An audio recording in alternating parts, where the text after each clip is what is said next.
அத சொல்றதுக்கு முதல்ல நீ யாருடா என்று குரல் வர எல்லோரும் அதிர்ச்சியாக திரும்பி பார்த்தனர். பாட்டியை இந்த அளவிற்கு ஆவேசத்துடன் இதுவரை யாரும் பார்த்ததில்லை. இவ்வளவு நாள் இந்த குடும்பம் உன்னை பார்த்துக்கிட்டதுக்கு நீ பதிலுக்கு செய்யற நன்றி கடன் தானா? என் பேரனை அடிக்கிற அளவுக்கு நீ பெரிய ஆயிட்டியா? உனக்கு எவ்வளவு திமிர் இருந்தா ஏன் முன்னாடியே அடிச்சு அவனை அவமானப்படுத்துவ என்று பாட்டி கோபத்தில் மூச்சு வாங்க பேசினார். கார்த்திக்கு பாட்டி சிறு வயதிலிருந்தே செல்லம் கொடுத்து மொத்தமாக கெடுத்து வைத்திருந்தார். எல்லா கெட்ட சகவாசங்களையும் அத்துப்படியாக கொண்டவன். பாட்டியின் முன்னால் மட்டும் நல்லவன் போல நடித்துக் கொள்வான். அப்படியே அவன் தப்பு செய்வது தெரிந்தாலும் பாட்டி கண்டும் காணாமல் இருந்து கொள்வான். தன் முன்னால் வந்து நின்ற பாட்டியை அலட்சியமாக பார்த்த ஹரிஷ், ஒரு சின்ன திருத்தம், இந்த குடும்பம் ஒன்னும் என்ன பாத்துக்கல, அதை சொல்றதுக்கு என் ஒய்ஃபுக்கும் அத்தைக்கும் மட்டும்தான் ரைட்ஸ் இருக்கு. அவங்களை எப்படி திரும்ப நல்லா பாத்துக்கணும்னு எனக்கு தெரியும் என்று ஹரிஷ் சொல்ல சந்தனா அவனை கண்களை விரித்து பார்த்தாள். 2 வருடங்களுக்கு முன்பு பார்த்த ஹரிஷை திரும்ப பார்ப்பது போல இருந்தது.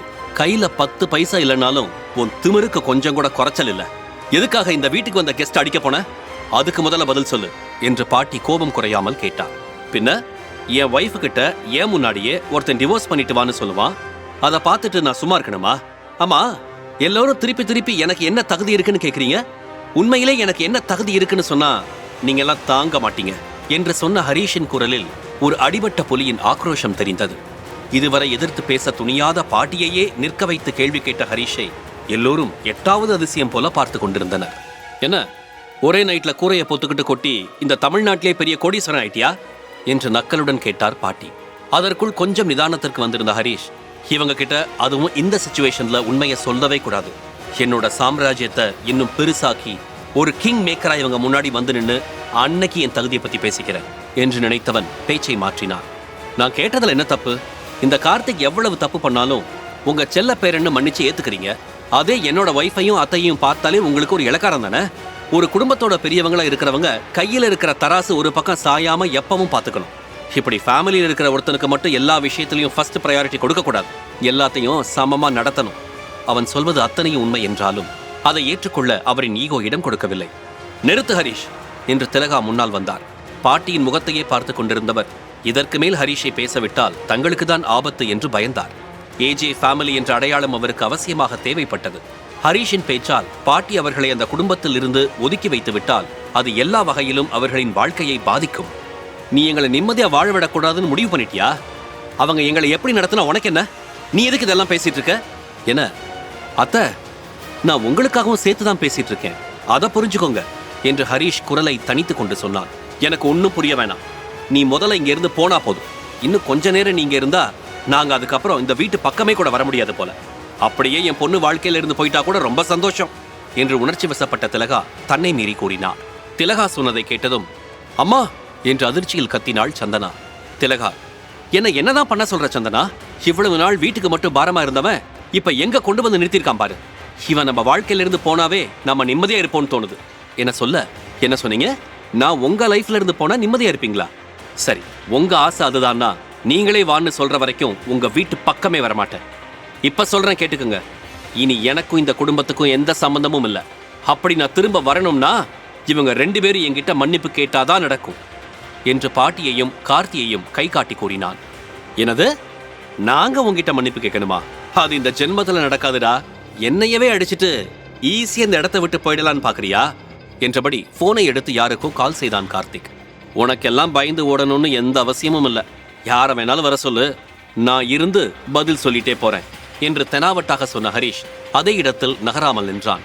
இருக்கும் இடம் தெரியாமல் இருந்த ஹரீஷ் இப்படி சிங்கம் போல சீருவான் என்று யாரும் எதிர்பார்க்கவில்லை. அங்கு நடந்த அந்த கலவரத்தில் அசோக் நழுவி வெளியே சென்றதை யாரும் கவனிக்கவில்லை.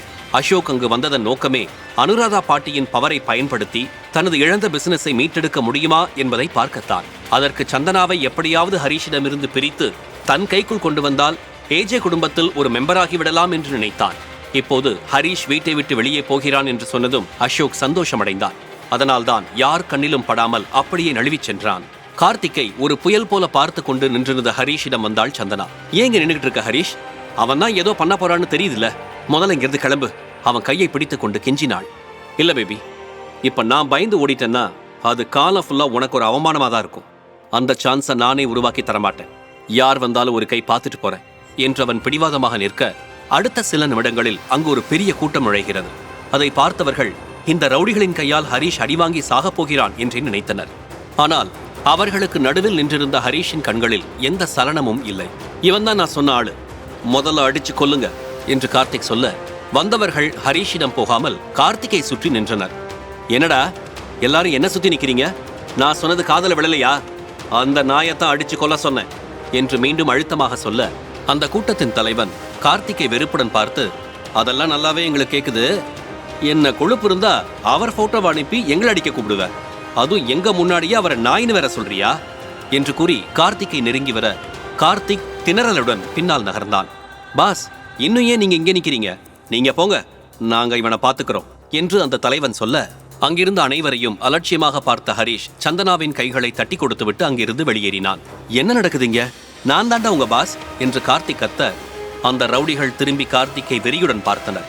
கார்த்திக்கின் உள்ளே சர்வமும் நடுங்கி பயத்தில் வேர்த்து ஊற்றத் தொடங்கியது.